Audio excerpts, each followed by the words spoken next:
உங்கள் வாழ்நாள் முழுவதையும் நரகமாக்கப் போகும் ஒரு தவறு. நீங்கள் கட்டப்போகும் வீடு இடிந்தால் மீண்டும் கட்டிக்கொள்ளலாம். உங்கள் தொழில் நஷ்டம் அடைந்தால் மீண்டும் சம்பாதித்துக் கொள்ளலாம்.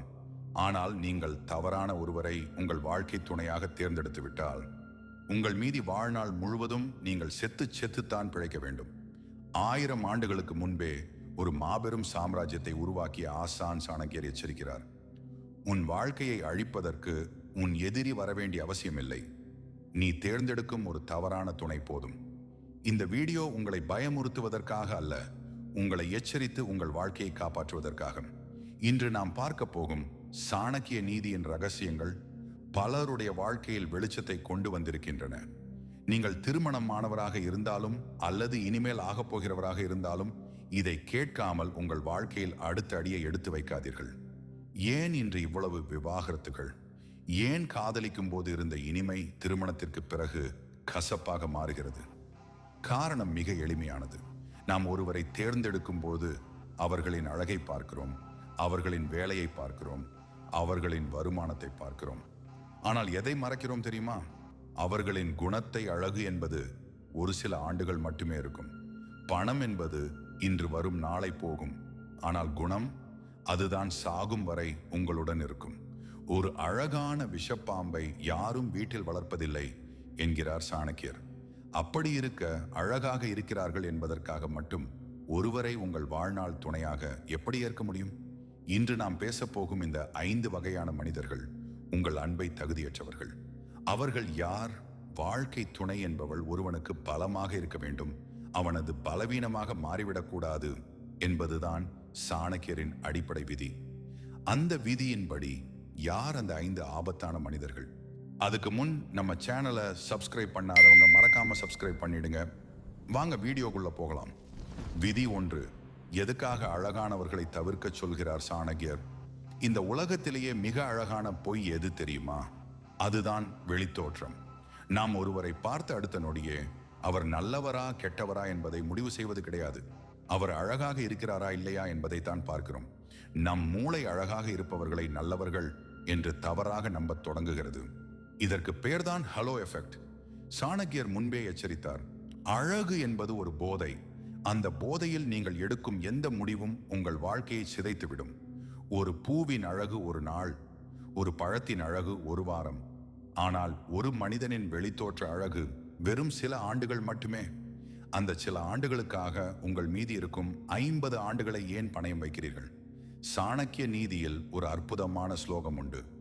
விஷம் நிறைந்த தங்க குடத்தை விட அமிர்தம் நிறைந்த மண் குடம் மேலானது. இதன் அர்த்தம் என்ன? ஒருவன் பார்க்க மிக அழகாக இருக்கலாம், அவன் பேசும் வார்த்தைகள் தேனாக இருக்கலாம். ஆனால் அவனுடைய குணம் விஷமாக இருந்தால் அவனோடு வாழ்வது தற்கொலைக்கு சமம். அழகு என்பது மேக்கப்பால் வருவது, உடற்பயிற்சியால் வருவது. ஆனால் குணம், அது இரத்தத்திலும் வளர்ப்பிலும் வருவது. சாணக்கியர் சொல்கிறார், நல்ல குணம் இல்லாத அழகு வாசனை இல்லாத முருக்கம்பூ போன்றது. பார்க்க தூண்டலாக இருக்கும், ஆனால் நுகர முடியாது, எதற்கும் பயன்படாது. உங்கள் துணையை தேர்ந்தெடுக்கும் போது அழகு என்ற அளவுகோலை தூக்கி எறியுங்கள். ஒழுக்கம் என்ற அளவுகோலை எடுங்கள்.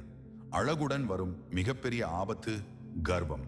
தான் அழகாக இருக்கிறோம் என்ற எண்ணம் கொண்டவர்கள் பெரும்பாலும் மற்றவர்களை தங்களை விட குறைவாகவே மதிப்பார்கள். சாணக்கியரின் தந்திரப்படி ஒரு உறவில் சமநிலை மிக முக்கியம். ஆனால் தன் அழகை ஒரு ஆயுதமாக பயன்படுத்துபவர்கள் தன் துணையை ஒரு அடிமையாக நடத்தத் தொடங்குவார்கள்.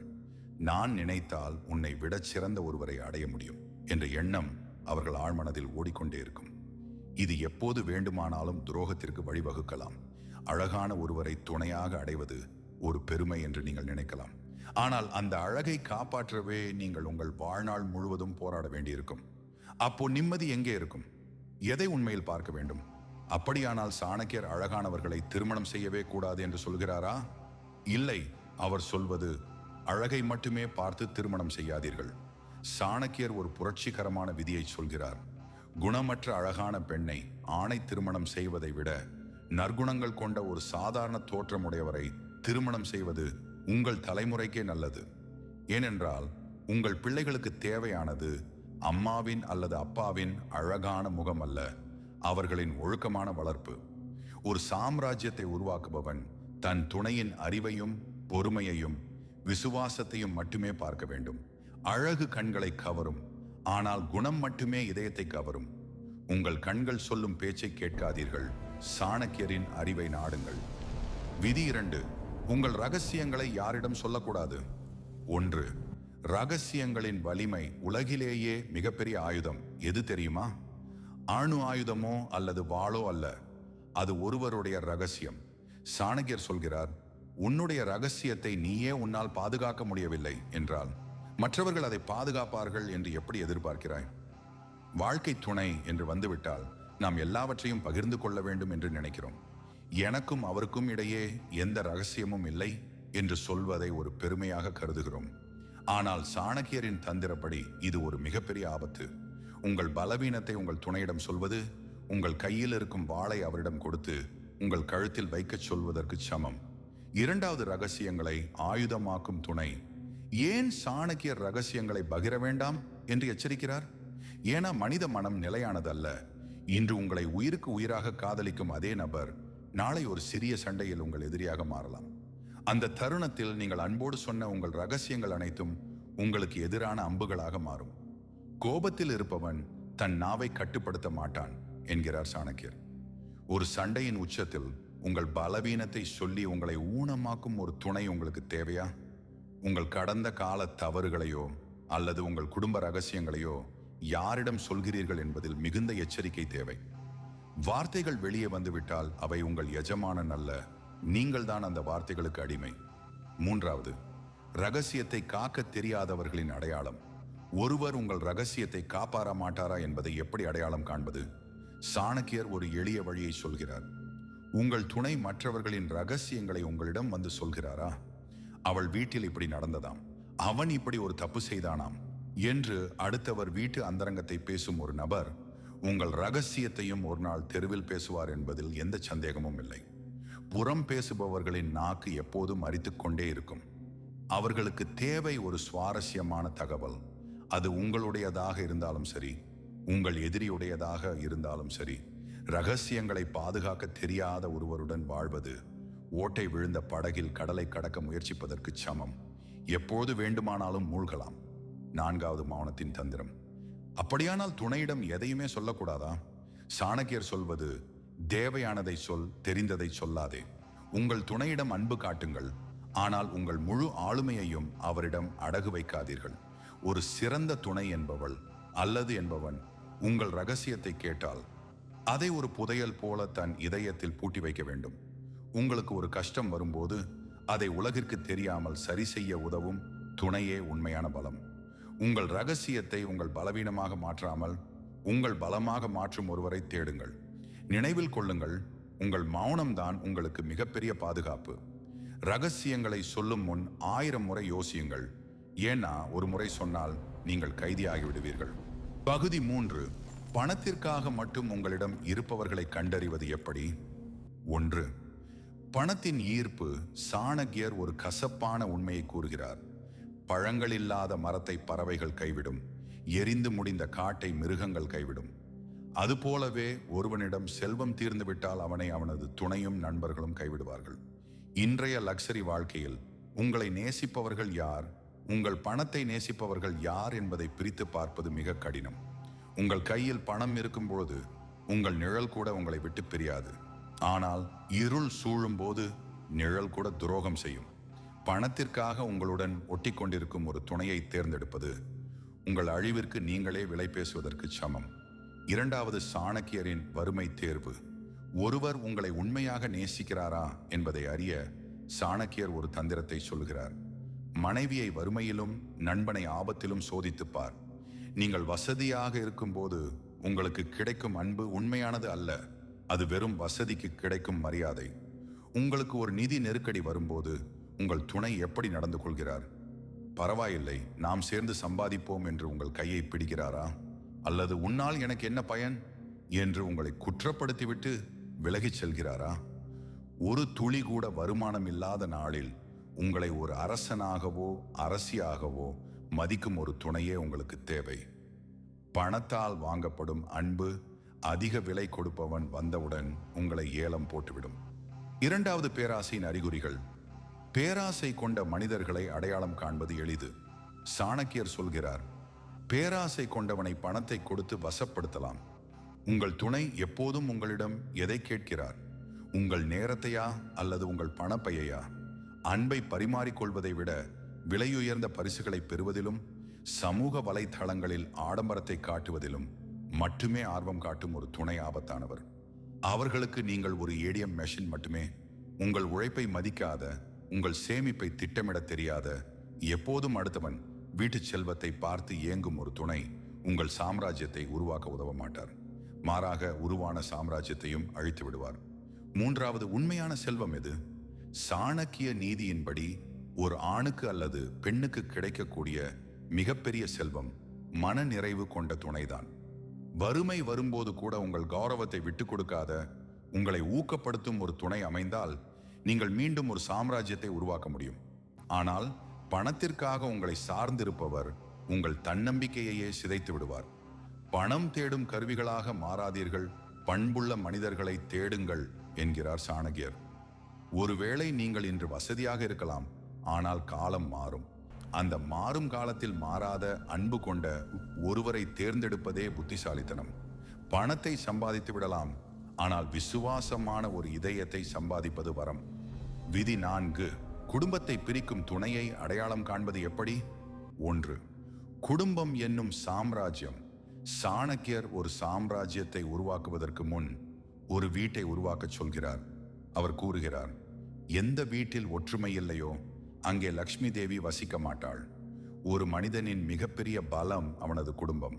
அந்த பலத்தை உடைக்க நினைக்கும் ஒரு துணை உங்கள் வாழ்க்கையையே அஸ்திவாரம் இல்லாமல் ஆக்கிவிடுவார்.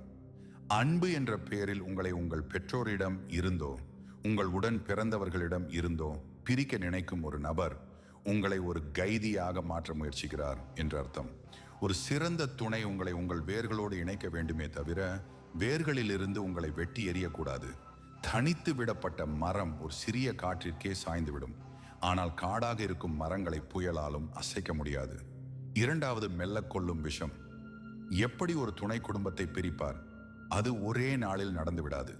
அது மெல்ல கொல்லும் விஷம். முதலில் உங்கள் குடும்பத்தினரின் சிறு சிறு தவறுகளை பெரிதுபடுத்தி காட்டுவார்கள்.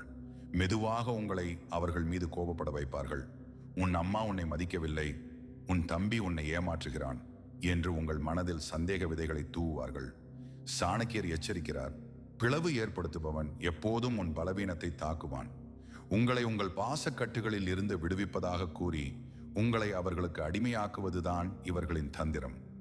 ஒரு துணை உங்கள் உறவுகளை சீர் செய்ய முயலுகிறாரா அல்லது சிதைக்க முயலுகிறாரா என்பதை ஆரம்பத்திலேயே கவனியுங்கள். உறவுகளை பிரிப்பவர் ஒருபோதும் உங்களுக்கு உண்மையான துணையாக இருக்க முடியாது. 3. சுயநலத்தின் உச்சம். சாணக்கிய நீதியின்படி சுயநலமே உறவுகளின் அழிவிற்கு அடிப்படை.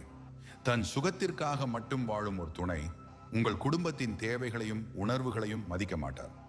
எனக்கு மட்டுமெல்லாம் கிடைக்க வேண்டும் என்ற எண்ணம் கொண்டவர்கள் உங்களை மற்றவர்களிடமிருந்து பிரிப்பதன் மூலம் உங்கள் மீதான முழு அதிகாரத்தையும் அடைய நினைக்கிறார்கள். அவர்கள் உங்களை ஒரு மனிதனாக பார்க்கவில்லை, தங்கள் கட்டுப்பாட்டில் இருக்கும் ஒரு கருவியாக பார்க்கிறார்கள். உங்களை சுமந்த தாயையும் உங்களோடு வளர்ந்த உடன்பிறப்புகளையும் மதிக்காத ஒரு துணையால் உங்களை மட்டும் எப்படி நீண்ட காலம் நேசிக்க முடியும்? பெற்றோரை மதிக்காதவன் இறைவனை மதிக்காதவனுக்கு சமம் என்கிறார் சாணக்கியர். அப்படிப்பட்ட ஒருவரோடு நீங்கள் கட்டும் வாழ்க்கை மணலில் கட்டிய வீடு போன்றது. 4. பாலமாக இருப்பவரே சிறந்த துணை. சாணக்கியர் ஒரு சிறந்த துணையை எப்படி வரையறுக்கிறார்? யார் ஒருவன் அல்லது ஒருத்தி தன் துணையின் குடும்பத்தை அரவணைத்து பிரிந்த உறவுகளை பாலமாக இருந்து இணைக்கிறாரோ அவரே ஒரு சாம்ராஜ்யத்தின் அரசியாகவோ அரசனாகவோ இருக்க தகுதியானவர். திருமணம் என்பது 2 தனிநபர்களின் இணைவு மட்டுமல்ல, அது 2 குடும்பங்களின் சங்கமம். உங்களை உங்கள் குடும்பத்திடம் இருந்து பிரிக்காத, மாறாக உங்கள் குடும்பத்தின் மதிப்பை கூட்டுகிற ஒரு துணையை தேடுங்கள். அவர்கள் உங்கள் வாழ்க்கையில் அமைதியையும் செல்வத்தையும் கொண்டு வருவார்கள். நினைவில் கொள்ளுங்கள், உங்கள் குடும்பம் உங்கள் வேர். வேரை வெட்டுபவர்கள் உங்களுக்கு நிழலை தர முடியாது. உங்கள் வேர்களை நேசிப்பவரையே உங்கள் துணையாக தேர்ந்தெடுங்கள். விதி 5. யாருக்காக உங்கள் உயிரையும் கொடுக்கலாம்? 1. இருளில் ஒரு ஒளி. நண்பர்களே, இதுவரை நாம் பார்த்தது வெறும் எச்சரிக்கைகள் மட்டுமே. ஆனால் சாணக்கியர் வெறும் எச்சரிக்கை மனிதர் அல்ல, அவர் ஒரு வழிகாட்டி. ஒரு இருண்ட காட்டில் திசை தெரியாமல் நிற்கும் ஒருவனுக்கு ஒரு சிறிய மெழுகுவர்த்தி எவ்வளவு பெரிய வெளிச்சத்தை தருமோ அப்படிப்பட்டவர்தான் ஒரு உன்னதமான துணை. அவர் வெறும் ஒரு கணவன் அல்லது மனைவியாக மட்டும் இருப்பதில்லை. அவர் உங்கள் ஆன்மாவின் பாதி. நல்ல துணை அமைவது என்பது முற்பிறவியில் செய்த புண்ணியம் என்கிறார் சாணக்கியர். அப்படிப்பட்ட ஒருவரை நீங்கள் கண்டடைந்து விட்டால் உலகத்தையே எதிர்த்து நிற்க உங்களுக்கு துணிவு வரும். அந்த உன்னத துணையின் அடையாளங்கள் என்ன? சாணக்கியரின் 4 தூண்கள். ஒரு சிறந்த துணை என்பவரோ எப்படி இருக்க வேண்டும் தெரியுமா? காரியங்களில் மந்திரி போல. உங்களுக்கு ஒரு பிரச்சனை வரும்போது ஒரு அமைச்சரை போல சரியான ஆலோசனைகளை வழங்க வேண்டும். பணிகளில் ஒரு தொண்டனை போல எவ்வித எதிர்பார்ப்புமின்றி உங்கள் தேவைகளை கவனித்துக் கொள்ள வேண்டும். அன்பில் ஒரு தாயைப் போல நீங்கள் சோர்ந்து விழும்போது ஒரு தாயின் கருணையோடு உங்களை தாங்க வேண்டும். இன்பத்தில் ஒரு நண்பனைப் போல உங்கள் மகிழ்ச்சியில் சமமாக பங்கெடுத்து உங்களை கொண்டாட வேண்டும்.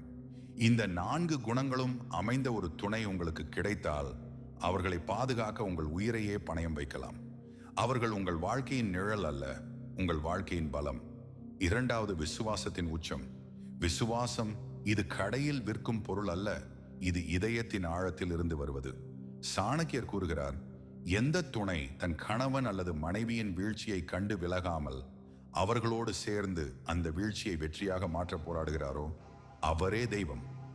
உலகமே உங்களை நோக்கி விரல் நீட்டும் போது நான் இருக்கிறேன் என்று உங்கள் பின்னால் நிற்கும் அந்த ஒரு இதயம் இருக்கிறதே, அதுதான் நீங்கள் சம்பாதித்த மிகப்பெரிய சொத்து. அத்தகைய துணை கிடைத்துவிட்டால் வறுமை கூட ஒரு கவிதை போல இணைக்கும். உங்கள் கௌரவத்தை காப்பவர், உங்கள் கனவுகளுக்கு சிறகு கொடுப்பவர், உங்கள் மௌனத்தை புரிந்து கொள்பவர், இவர்களே உங்கள் வாழ்க்கையின் உண்மையான அரசன் அல்லது அரசி. வாழ்க்கை என்பது ஒரு கடல், அதில் உங்கள் துணைதான் அந்த படகு. சரியான படகை பிடித்தால் நீங்கள் கரையேறுவீர்கள், தவறான படகை பிடித்தால் நடுக்கடலில் மூழ்கி விடுவீர்கள். சாணக்கியரின் இந்த அறிவுரைகள் வெறும் வார்த்தைகள் அல்ல, அவை இரத்தத்தால் எழுதப்பட்ட அனுபவங்கள்.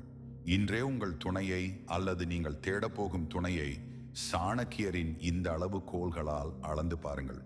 அழகு, பணம், அந்தஸ்து இதையெல்லாம் விட குணம் என்ற ஒன்றுதான் உங்கள் வாழ்க்கையை அழகாக்கும். இந்த நிமிட பயணம் உங்கள் சிந்தனையில் ஒரு சிறிய மாற்றத்தை ஏற்படுத்தி இருந்தால் அதுவே எமது வெற்றி. இந்த வீடியோ உங்களுக்கு பிடித்திருந்தால் லைக் செய்யுங்கள். உங்களை ஆழமாக பாதித்த சாணக்கியரின் அந்த ஒரு விதி எது என்பதை கீழே கமெண்ட் செய்யுங்கள். உங்கள் நண்பர்களுக்கும் இந்த பகிருங்கள், அவர்களும் விழிப்புணர்வு அடையட்டும். இது போன்ற இன்னும் பல வாழ்வியல் தந்திரங்களை அறிய நமது சேனலை சப்ஸ்கிரைப் செய்து பெல் ஐகானை அழுத்தவும். வெற்றி உங்கள் பக்கம் இருக்கட்டும். மீண்டும் ஒரு வலிமையான வீடியோவில் சந்திப்போம். நன்றி, வணக்கம்.